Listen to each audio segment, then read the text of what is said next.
Hello. So I'm going to start doing a YouTube channel. Would you believe it? And hopefully it's going to be a progression. It's going to get better as it goes on. Um, and what I wanted to do is, first of all, is obviously introduce myself and let you know a bit about me, a bit about what the channel's going to involve, I think, and what the kind of things I want to cover. And take it from there, basically. So I am called Mark. I'm from Manchester originally, and I've lived quite an interesting life, I think. And from very humble beginnings, I find myself currently is where I'm sat here next to the window in my apartment in Melbourne. So behind me, this view is basically, yeah, Melbourne CBD. And I'm in the process of packing up all of the things in my apartment. While bunged up my sinuses, that's why my voice is probably sounding a bit strange at the moment. Yeah, packing up my apartment and basically trying to rent it out so that I get a bit of extra money to go and spend some time overseas and just sort my head out, basically. So, originally from Manchester, left England 2009, meant to be a 1 year around the world trip, but basically didn't go back home.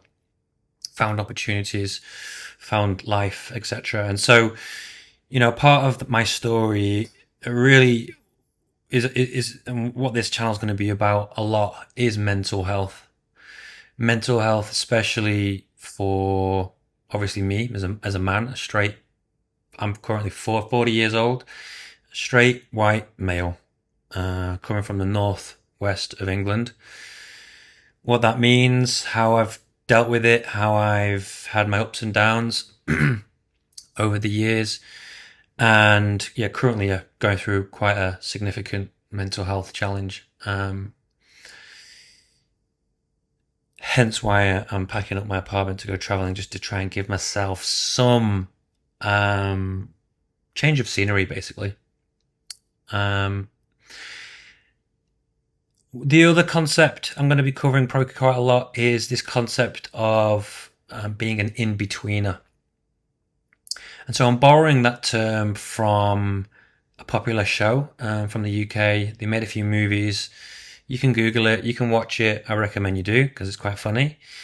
And if you're anyone like me or you identify any aspects of yourself from what I'm saying, then you may also identify yourself as an in-betweener. What do I mean by that? If you've not watched the show and you don't know what I'm talking about, obviously the word means you're not there and you're not there. It's in between, right? And so for me, just to give you a quick snapshot of what that show was all about, it was all about four guys, high school kind of age, and they were not any of them were cool enough to be in the cool crew, or maybe there was one character that was a bit of a nerd, but not super loser nerd. Probably shouldn't use those terms, but you know what I mean. They float in the middle. They float in the middle of being in betweeners. Each character had a bit of a specific trait. One was kind of a bit cooler, a bit better looking, bit more able to be accepted by the cool crew. One kid was super tall, bit dopey, kind of funny, harmless, basically. Again, people don't find him threatening, don't find him treading on anyone's toes, etc. So hence why accepted by most people. They're an in-betweener. One kid was a super nerd. He probably had the hardest time, I think, because of the way he was. But again, still found himself latching onto this little crew of in-betweeners. And then one other was basically a bit of a bullshitter. Just come up with random stories that everyone knew was bullshit. But still, quite amusing. Not saying that I am any one of those people, but I definitely identify as that kind of in-betweener mentality. And because of that, I think I've also seen how it applies in many different areas of my life. I've never been 100% anything, I don't think. I couldn't put a label on myself and say I'm this or I'm that. Um,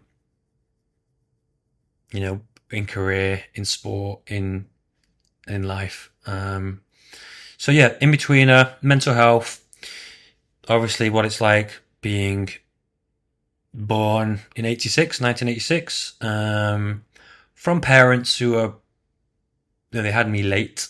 I was the youngest. I might get into why there was an age gap of 7 years between me and my sister, and why I was the last one to be born and quite late in their lives, so to speak, relative to the times. My dad was 39.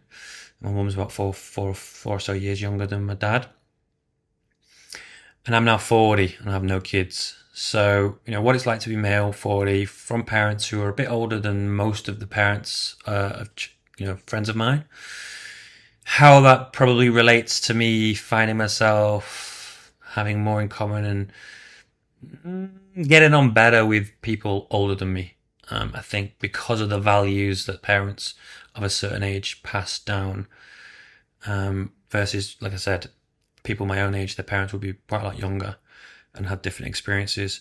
Being heterosexual, so tall, white, straight. What does it mean? How have I navigated that with all the things that have been going on that basically tell us that we've had everything our whole lives? Like, what have you got to be moaning about? You're not a minority in any way, shape, or form, so you need to shut your mouth and just get on.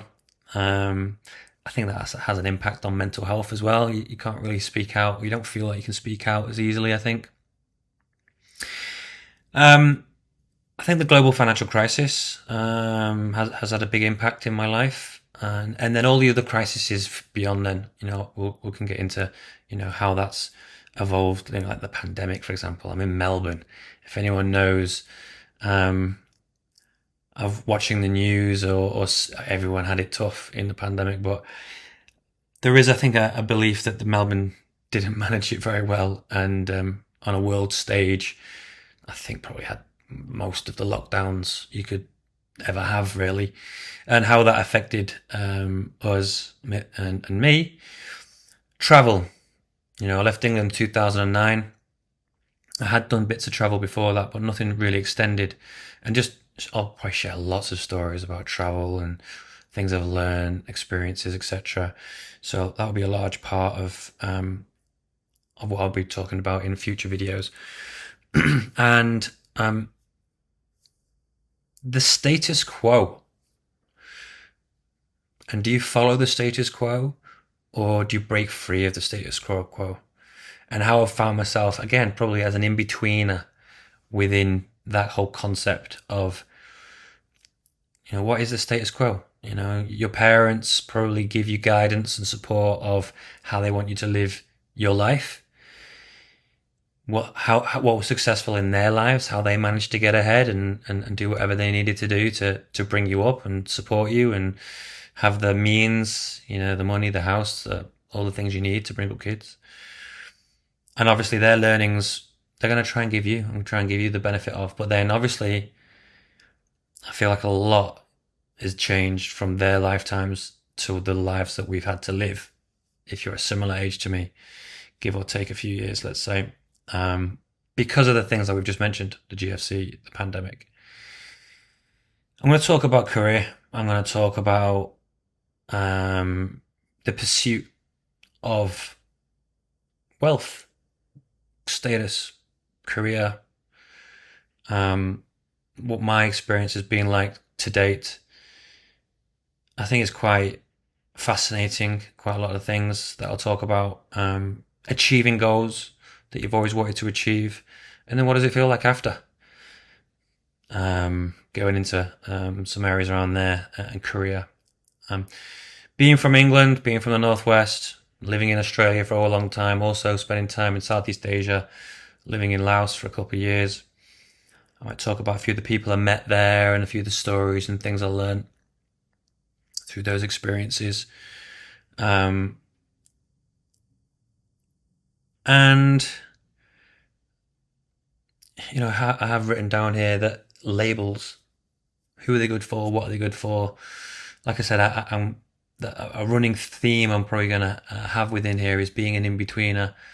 I'm not really a label of this or that. I wasn't the super nerd. I wasn't the most sporty, like captain of the football team type thing. What do labels do to people? Whether you label yourself as something, do they help? Are they helpful? Where are they? Who knows? But generally, these are the topics I'm going to be talking about. I hopefully will be making these videos in different places as I travel around.